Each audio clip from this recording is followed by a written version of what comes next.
Welcome to me ఇంటి వంట by Lakshmi. మీ ఇంటి వంటలో ఈ రోజు ఉలవచారుని ఇంట్లోనే చాలా సింపుల్ గా టేస్టీగా ఎలా ప్రిపేర్ చేసుకోవాలో చేసి చూపిస్తున్నాను. ఉలవచారు అంటే చాలా ఎక్కువ టైం తీసుకుంటుంది, మన వల్ల కాదులే అనుకుంటున్నారా? అయితే ఈ వీడియో మీకోసమే. ఉలవచారు చేసుకోవడానికి ఎక్కువ టైం తీసుకోకుండా మనం ఒక పౌడర్ ని ప్రిపేర్ చేసుకుంటున్నాము. ఇలా పౌడర్ ని ప్రిపేర్ చేసుకున్నామంటే ఎప్పుడు కావాల్సి ఉంటే అప్పుడు చాలా టేస్టీగా ఉండే ఉలవచారును ఇంట్లోనే ప్రిపేర్ చేసుకోవచ్చు. మీరు కూడా మీ ఇంట్లో తప్పకుండా ట్రై చేయండి. మామూలు ప్రాసెస్ లో చేసే ఉలవచారుకి ఈ చారుకి అసలు తేడానే ఉండదు, అంత టేస్టీగా ఉంటుంది. తప్పకుండా ట్రై చేయండి. వీడియోని ఎక్కడ స్కిప్ చేయకుండా చూసిన తర్వాతే ట్రై చేయండి. ఇక మనం లేట్ చేయకుండా వీడియోకి వెళ్ళిపోదాము. ఈ ఉలవచారుని ప్రిపేర్ చేసుకోవడానికి ముందుగా ఒక పౌడర్ ప్రిపేర్ చేసుకోవాలి. ఈ పౌడర్ ని ప్రిపేర్ చేసుకోవడానికి ముందుగా స్టవ్ మీద కడాయి పెట్టేసుకుని ఒక కప్పు ఉలవలు తీసుకున్నాను. ఈ ఉలవలు బాగా కడిగేసుకోవాలండి. బాగా తెల్లగా నీళ్లు వచ్చేంత వరకు కడిగేసుకోవాలి. ఉలవల్లో చాలా ఎక్కువగా రాళ్ళు ఉంటాయి కాబట్టి బాగా గాలి చేసుకోవాలి. గాలి చేసుకొని ఇవి కడిగి ఒక జాలీలో వేసేసుకున్నామంటే నీళ్లు ఒరిగిపోతాయి. నీళ్లు ఒరిగిన తర్వాత ఇలా కడాయిలో వేసుకొని స్టవ్ ని ముందుగా హై ఫ్లేమ్ లో పెట్టేసుకొని ఇలా వేయించేసుకోవాలి ఒక 2 నిమిషాల పాటు. తడిగా ఉన్న ఉలవలు ఇలా పొడిలాడుతూ రావాలి. ఇప్పుడు స్టవ్ ని లో ఫ్లేమ్ లో పెట్టేసుకొని కలర్ మారేంత వరకు వేయించేసుకోవాలి. మీడియం కానీ హై ఫ్లేమ్ లో కానీ పెట్టకూడదు. ఇలా కలర్ వచ్చేంత వరకు వేయించేసుకున్న తర్వాత ఒక ప్లేట్ లోకి తీసేసుకోవాలి. ఈ ఉలవలు వేయించేటప్పుడు ఇలా కలర్ వచ్చేటప్పటికి చాలా మంచి సువాసన అనేది వచ్చేస్తుంది. అలాగే చిటపటలాడుతూ కూడా ఉంటాయి. ఇప్పుడు వీటిని ఒక పళ్ళెంలోకి వేసేసుకుంటున్నాను. ఇలా వేసుకున్న తర్వాత ఇప్పుడు ఇదే కడాయిలోనే 1/2 కప్పు ధనియాలు వేస్తున్నాను. అలాగే 1/2 కప్పు జీలకర్ర కూడా వేస్తున్నాను. 1/2 కప్పు మిరియాలు కూడా వేస్తున్నాను.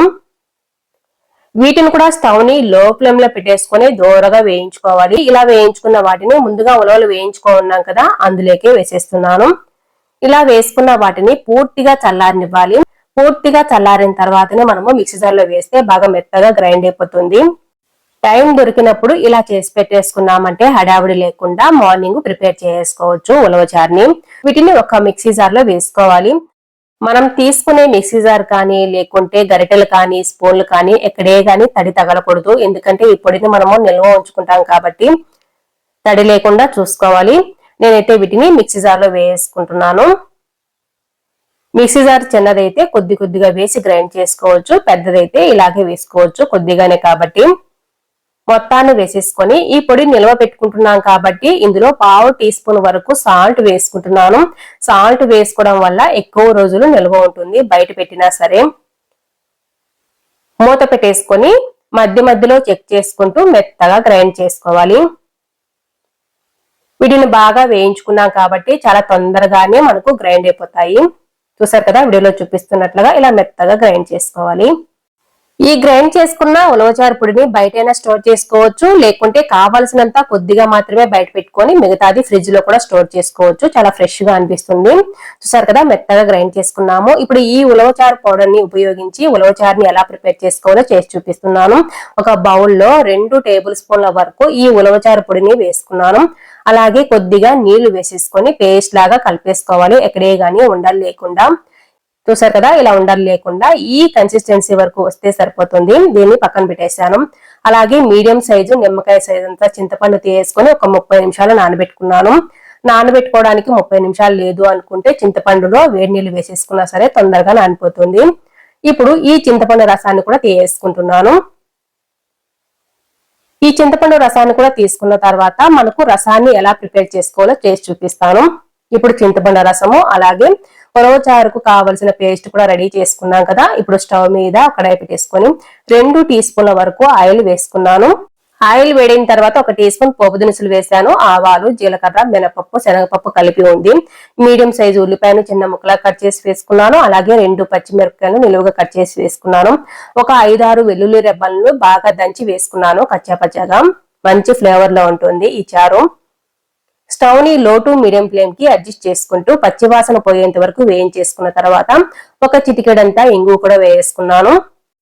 ఉల్లిపాయలు ఎర్రగా వేయించుకోవాల్సిన అవసరం ఉండదు, కొద్దిగా కలర్ మారితే సరిపోతుంది. ఇలా వచ్చిన తర్వాత 2 మీడియం సైజు టమాటాలను చిన్న ముక్కలుగా కట్ చేసి వేసుకున్నాను.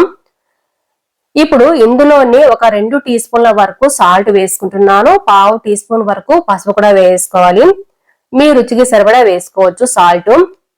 టమాటాలు మెత్తబడేంత వరకు ఇలాగే కలుపుకుంటూ ఉండాలి. స్టవ్ ని లో టు మీడియం ఫ్లేమ్ కి అడ్జస్ట్ చేసుకుంటూ టమాటాలు మధ్యలో తగులుతూ ఉంటే మీకు నచ్చినట్టయితే అలాగే కూడా ఉంచుకోవచ్చు. నేనైతే టమాటాలు మెత్తబడేంత వరకు ఉడికించుకుంటున్నాను. గరిటెతో ఇలా అన్నామంటే మెత్తబడినంతా పేస్ట్ లాగా వచ్చేస్తుంది. ఇప్పుడు కొద్దిగా కరివేపాకు కూడా వేసుకున్నాను.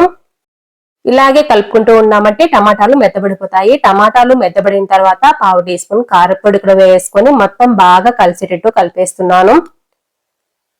చూసారు కదా, ఇలా టమాటాలు బాగా మెత్తబడిన తర్వాత చింతపండు రసాన్ని ఇందులో వేసేసుకోవాలి. ఇలా వేసేసుకున్న తర్వాత మొత్తం బాగా కలిసేటట్టు కలిపేసుకొని మరిగేంత వరకు మరిగించుకోవాలి. చూసారు కదా, ఇలా మరుగుతూ ఉన్నప్పుడు ముందుగా మనము ఉలవచారు పొడిని వేసి పేస్ట్ లాగా కలిపెట్టుకున్నాం కదా, ఈ పేస్ట్ ని మళ్ళీ ఒకసారి బాగా కలిపేసుకొని ఇందులో వేసేసుకోవాలి. ఈ కప్పులోనే ఇంకా ఒక కప్పు నీళ్లు వేసేసుకొని బాగా కలిపేసి వేసుకుంటున్నాను. మనకు కన్సిస్టెన్సీ కావాల్సిన దాన్ని బట్టి వేసుకోవచ్చు. మనకు ఉడికే కొద్దీ ఇంకా చిక్కబడుతుంది కాబట్టి ముందుగా కొద్దిగా పల్చగా చేస్తున్నాను. మరి ఎక్కువ పల్చగా ఉండకూడదు, ఉలవచారు చిక్కగానే ఉంటుంది. ఇంత పల్చగా ఉంటే సరిపోతుంది. ఇప్పుడు ఇందులో కొద్దిగా బెల్లం వేస్తున్నాను. బెల్లం వేసుకోవడం వల్ల టేస్ట్ బ్యాలెన్స్ అవుతుంది. మరి ఎక్కువ వేసుకోకూడదు. స్టవ్ ని లో టు మీడియం ఫ్లేమ్ కి అడ్జస్ట్ చేసుకుంటూ 10 నిమిషాలు బాగా మరగనివ్వాలి. అప్పుడే ఉలవచారు చాలా బాగా చిక్కగా టేస్టీగా వస్తుంది. తప్పకుండా ట్రై చేయండి. మీరు ట్రై చేసే ముందు వీడియోని మాత్రం ఎక్కడ స్కిప్ చేయకుండా చూసిన తర్వాతే ట్రై చేయండి. చివరగా కొద్దిగా కొత్తిమీర వేసుకొని మొత్తం బాగా కలిసేటట్టు కలిపేస్తున్నాను. ఈ చారు చల్లారే కొద్దీ ఇంకా చిక్కబడుతుంది. ఇక్కడ మనకు చూసారు కదా, చుట్టూ ఉన్న దాన్ని కూడా తీసేసుకుంటూ కలుపుకుంటూ ఉండాలి. మనకు చారు ఈ కన్సిస్టెన్సీలో ఉంటే సరిపోతుంది. చల్లారిన తర్వాత ఇంకొద్దిగా చిక్కబడుతుంది. అంతేనండి, చాలా సింపుల్ గా ఉలవచారుని ఇంట్లోనే ప్రిపేర్ చేసుకున్నాం కదా. మీరు కూడా మీ ఇంట్లో తప్పకుండా ట్రై చేయండి. ఇప్పుడైతే స్టవ్ ఆఫ్ చేసుకొని సర్వింగ్ బౌల్ లోకి తీసేసుకుంటున్నాను. ఎక్కువ హడావిడి లేకుండా చాలా సింపుల్ గా ఇంట్లోనే ఉలవచారుని ప్రిపేర్ చేసుకోవచ్చు. ఒక్కసారి ఈ ఉలవచారు పొడిని చేసి పెట్టుకున్నామంటే నెల రోజులైనా నిల్వ ఉంటుందండి. బయటైనా పెట్టుకోవచ్చు, లేకుంటే ఫ్రిడ్జ్ లో అయినా స్టోర్ చేసుకోవచ్చు. ఫ్రిడ్జ్ లో పెట్టుకున్నామంటే ఎక్కువ రోజులు నిల్వ ఉంటుంది, ఇంకా ఫ్రెష్ గా కూడా ఉంటుంది. తప్పకుండా ట్రై చేయండి. ఈ రోజు ఉలవలతో దోశల్ని చేసి చూపిస్తున్నాను. ఈ ఉలవలతో చేసే దోశలు చాలా టేస్టీగా కమ్మగా ఉంటాయి. తప్పకుండా ట్రై చేయండి. బరువు తగ్గాలనుకునే వారు, దోశలు మిస్ అవుతున్నాము అనుకునేవారు ఇలాంటి దోశలు తింటూ ఉన్నారంటే బరువు తగ్గుతూ ఉంటారండి. మీరు వద్దనుకున్నా సరే తప్పకుండా ట్రై చేయండి. రక్తహీనత ఉన్నవారికి ఇంకా కొలెస్ట్రాల్ ఉన్న వారికి కూడా ఈ దోశలు చాలా బాగా ఉపయోగపడతాయి. ఇక మనం లేట్ చేయకుండా విడిలోకి వెళ్ళిపోదాము. ముందుగా ఒక మిక్సింగ్ బౌల్ లో 1 కప్పు ఉలవలు వేస్తున్నాను. ఉలవల్లో రాళ్లు ఎక్కువగా ఉంటాయి. రాళ్లు మొత్తం తీసేసుకున్న తర్వాతనే 1 కప్పు ఉలవలు ఇలా గిన్నెలో వేసేసుకుని 1/2 కప్పు పచ్చ పెసలు కూడా వేసుకున్నాను. ఈ పచ్చ పెసలు మీకు ఇష్టం లేదు అనుకుంటే మొత్తం కూడా ఉలవలతోనే చేసుకోవచ్చు. చాలా బాగుంటాయి దోశలు. ఇందులో నీళ్లు వేసేసుకొని 2 నుంచి 3 సార్లు బాగా కడిగేసుకోవాలి. కడిగేసుకున్న తర్వాత ఇందులో ఏమన్నా ఇంకా రాళ్ళు ఉంటాయేమో అనేసి మళ్ళీ ఒకసారి కూడా గాలిచ్చాను. తర్వాత నీళ్లు ఎక్కువగానే వేసుకొని నానబెట్టుకోవాలి. నానే కొద్దీ ఇవి ఉబ్బుతూ ఉంటాయి కదా, కాబట్టి నీళ్లు ఎక్కువ వేసేసుకొని మూత పెట్టేసుకొని రాత్రంతా అలాగే వదిలేశాను. మరుసటి రోజు ఉదయానికి చాలా బాగా నానిపోయి ఉంటాయి. ఉదయాన్నే దోశలు చేసుకోవాలి అనుకున్నప్పుడు రాత్రి నానబెట్టేసుకుంటే సరిపోతుంది. అలాగే సాయంకాలం దోశలు కావాలి అనుకున్న వారు ఉదయాన్నే నానబెట్టేసినా సరిపోతుంది. మనకేమి ఫర్మెంట్ కావాల్సిన పని లేదు పిండేమి. ఇలా నానిన తర్వాత వీటిని కొద్ది కొద్దిగా మిక్సీ జార్ లో వేసుకుంటున్నాను. ఉలవలు నానబెట్టిన నీళ్లతోనే గ్రైండ్ చేసుకోవచ్చు. ఉలవలు నానిన నీళ్లు కూడా ఆరోగ్యానికి చాలా మంచిది. ఇందులో 2 నుంచి 3 పచ్చిమిరపకాయలు కూడా వేసుకుంటున్నాను. అలాగే 1 ఇంచు వరకు అల్లాన్ని కూడా వేసుకుంటున్నాను. అల్లానికి పై చెక్కు తీసేసుకొని చిన్న ముక్కలుగా కట్ చేసుకొని వేస్తున్నాను. ఇందులోనే 1 టీ స్పూన్ జీలకర్ర కూడా వేస్తున్నాను. ఇలా వేసుకున్న తర్వాత కొద్దిగా మాత్రమే నీళ్లు వేసేసుకొని మెత్తగా పేస్ట్ లాగా గ్రైండ్ చేసుకోవాలి. మధ్య మధ్యలో చెక్ చేసుకుంటూ కూడా మళ్ళీ నీళ్లు యాడ్ చేసుకుంటూ గ్రైండ్ చేస్తే సరిపోతుంది. తొందరగానే మనకు గ్రైండ్ అయిపోతుంది. మొత్తాన్ని కూడా ఇలాగే గ్రైండ్ చేసి ఇలా ఒక మిక్సింగ్ బౌల్లో వేసేసుకుంటున్నాను. ఇలా మొత్తాన్ని గ్రైండ్ చేసి వేసుకున్న తర్వాత ఇందులో రుచికి సరిపడా సాల్ట్ వేస్తున్నాను. నేనైతే 1/2 టీ స్పూన్ వరకు సాల్ట్ వేసుకొని కావలసిన కన్సిస్టెన్సీ వరకు నీళ్లు వేసుకుంటూ ఈ పిండిని కలుపుకోవాలి. నీళ్లు ముందుగానే ఎక్కువ వేసుకోకుండా మధ్య మధ్యలో చెక్ చేసుకుంటూ ఈ కన్సిస్టెన్సీ వచ్చేంత వరకు కలిపేసుకోవాలి. ఇప్పుడు స్టవ్ మీద ఒక దోశ పెనం పెట్టేసుకొని పెనాన్ని మరి ఎక్కువ వేడి కానివ్వకూడదు. మీడియం గా ఉన్నప్పుడే వేడి దోశ వేసుకోవాలి. అప్పుడే మనకు ఎలా కావాలంటే ఎంత పల్చగా కావాలన్నా అంత పల్చగా బాగా స్ప్రెడ్ అయిపోతుంది. అదే పెనం బాగా వేడైపోయింది అనుకోండి, పిండి మనం గరిట అంటూ ఉంటాం కదా, గరిట వెంటే వచ్చేస్తుంది, సరిగా స్ప్రెడ్ అవ్వదు. కాబట్టి పెనం వేడి ఎక్కువగా ఉండకూడదు, మీడియం గా ఉంటే సరిపోతుంది. అప్పుడు ఈ దోశ వేసుకొని ఇప్పుడు పైనుంచి ఆయిల్ వేసుకొని హై ఫ్లేమ్ లో పెట్టేసుకోవచ్చు.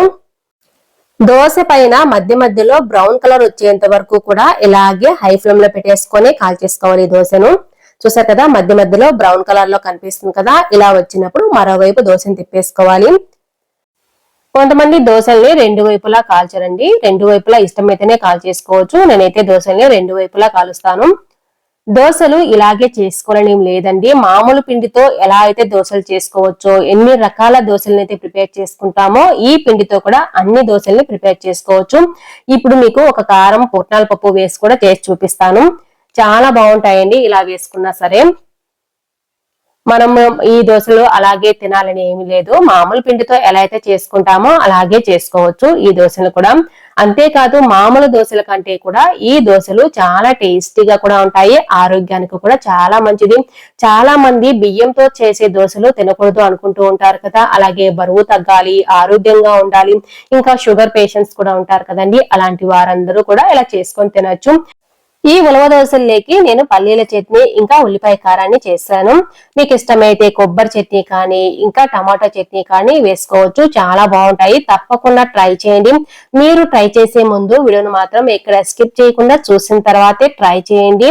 మీకు ఈ వీడియో నచ్చినట్లయితే తప్పకుండా ఒక లైక్ కూడా చేయండి. అలాగే కొత్తగా చూస్తుంటే సబ్స్క్రైబ్ చేసుకోవడం మాత్రం అసలు మర్చిపోకండి. మీ ఫ్రెండ్స్ కి రిలేటివ్స్ కూడా షేర్ చేయండి. Thanks for watching.